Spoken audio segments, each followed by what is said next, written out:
আসসালামু আলাইকুম সুপ্রিয় দর্শক, সবার কী অবস্থা? আসলে সবাই ভালো আছেন। আমরা আবার আপনাদের মাঝে চলে আসলাম। আমাদের হিরো গাজী ভাই শুটিং চলতেছে, দেখতে পাচ্ছেন।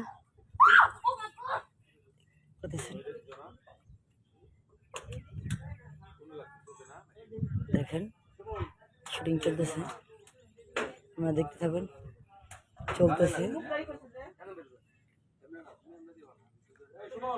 দেখেন শ্যুটটা অন্যরকম হয়ে গেছে।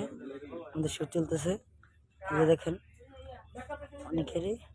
এই যে আমাদের শ্যুট চলতেছে, সবাই আমার জন্য দোয়া করবেন। সিরিয়াস চলে গেছে, কাজিম ভাই শর্ট বুঝিয়ে দিচ্ছে, দেখেন আপনারা দেখতে থাকুন আপনারা। হিরো কাজিম ভাই অনেক ব্যস্ত, ওই জন্য আপনাদের সাথে আপনাদের মাঝে কোনো কথা বলতে পারলাম না। তো পরবর্তীতে ভিডিওতে আমরা আপনাদের মাঝে বলবো। সবাই ভালো থাকবেন, সুস্থ থাকবেন, আমাদের জন্য দোয়া করবেন। আমাদের নায়িকা আমাদের জমিন আপু, দোয়া করবেন। আমার সুমন ভাই, আল্লাহ হাফেজ।